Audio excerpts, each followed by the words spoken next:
Halo teman-teman semua, udah siap dengar cerita seru hari ini? Nah, kali ini kita bakal jalan-jalan ke dalam hutan rimba yang lebat banget.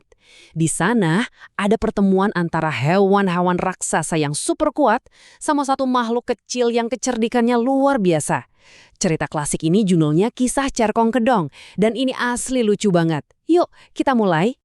Tapi sebelum masuk ke ceritanya, coba deh kalian pikir-pikir dulu. Apakah otot yang raksasa itu pasti selalu menang melawan otak yang cerdik? Kan kadang kita mikir ya, entah di dunia hewan atau di kehidupan sehari-hari, yang badannya paling gede itu pasti yang paling jagoan. Bener nggak sih gitu? Nah, misteri inilah yang bakal kejawab di cerita kita hari ini. Semuanya bermula waktu rombongan hewan di hutan mau pergi memancing bareng. Coba bayangin kru ekspedisi ini ya. Ada rusa, kijang, harimau si raja hutan, gajah yang segede rumah, badak, babi hutan, dan pastinya si kecil kancil yang imut. Bayangin aja hewan sekecil kancil jalan di sebelah gajah raksasa. Jomplang banget kan ukurannya. Terus mereka ini sepakat bikin pondok. Dan setiap hari harus ada satu hewan yang piket jaga untuk masak. Sementara yang lainnya pergi cari ikan. Kedengarannya sih asyik ya, tapi rencana mereka langsung berantakan.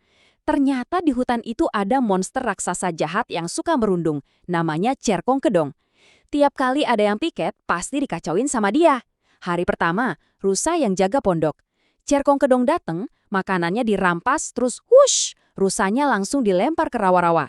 Hari kedua, giliran kijang. Nasibnya sama, diceburin juga ke rawa. Hari ketiga, badak yang besar banget itu juga ikutan dilempar. Bayangin, 3 hewan besar berturut-turut kalah telak gitu aja sama monster ini. Sampai akhirnya di hari keempat, giliran harimau si pemangsa paling ditakuti yang jaga.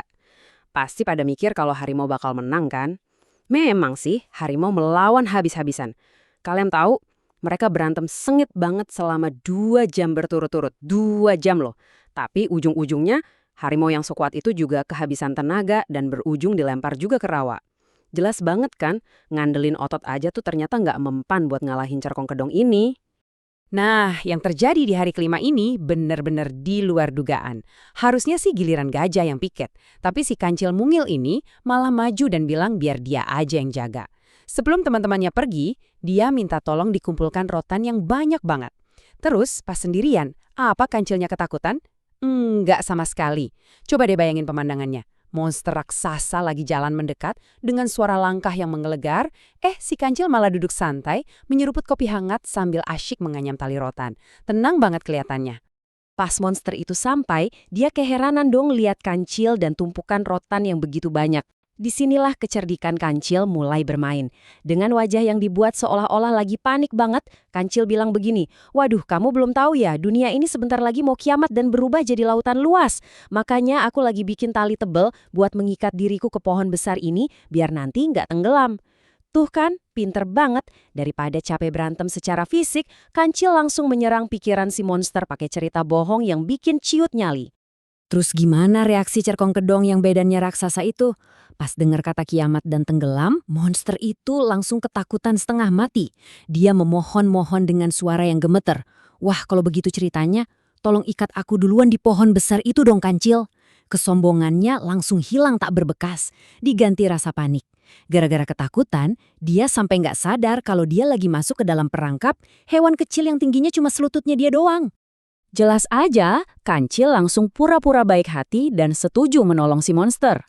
Pas Cerkong Kedong udah bersandar di pohon gede, kancil mulai deh melilitkan rotan tebal itu. Dililitnya kuat banget dari ujung kaki raksasanya, naik ke perut sampai ke leher. Rapat banget pokoknya. Begitu selesai diikat, kancil menyuruh dia coba bergerak. Cerkong Kedong mengeluarkan semua tenaganya buat berontak, tapi sama sekali nggak bisa gerak. Raksasa yang tadinya sombong banget itu sekarang malah lumpuh total dan gak bisa ngapa-ngapain. Sore harinya, teman-teman kancil kayak gajah, harimau, dan kawan-kawan pulang memancing. Wajah mereka udah cemas semua, mikirnya si kancil pasti udah tamat dilempar ke rawa. Tapi mereka kaget luar biasa. Kancil malah lagi santai masak nasi, badannya utuh, gak lecet sedikit pun. Kancil cuma senyum aja terus menunjuk ke arah pohon besar. Teman-temannya langsung tertawa terbahak-bahak lihat Cerkong Kedong, si monster ganas itu terikat erat kayak gulungan karpet raksasa dan kelihatan konyol banget. Poin yang paling menarik dari kejadian ini adalah perbandingan antara keduanya. Di satu sisi, kita punya Cerkong Kedong yang cuma modal otot besar, kekuatan brutal, dan kesombongan. Tapi di sisi lain, ada Kancil yang modalnya otak yang cerdas, ketenangan, dan kesabaran ekstra. Kejadian ini membuktikan banget ya, kalau otot raksasa diadu sama akal yang cerdik, pada akhirnya kecerdasanlah yang bakal membalikkan keadaan dan keluar jadi pemenangnya. Jadi, pelajaran berharga dari cerita kita ini apa nih? Yang paling penting adalah jangan pernah bersikap sombong mentang-mentang merasa paling kuat. Kesombongan itu cuma bikin pikiran kita buta dan gampang dibohongi. Tuhan itu nggak suka loh sama orang yang sombong. Sebaliknya, jadilah anak yang sabar, yang bisa tetap tenang pas ada masalah segede apapun, dan selalu pakai akal pikiran yang cerdas buat cari jalan keluar. Persif banget kayak cara mainnya si Kancil tadi. Nah, sebelum sesi mendongeng kita selesai, aku mau nanya sesuatu nih. Kancil kan udah buktiin kalau dia bisa menaklukkan masalah raksasa pakai otak yang brilian. Kalau kalian sendiri gimana? Pernah nggak sih kalian pakai kecerdikan akal kalian buat memecahkan masalah yang kelihatannya gede banget?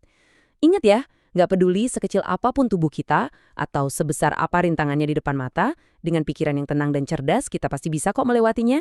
Teruslah berpikir cerdas dan jadilah anak yang hebat. Sampai jumpa lagi.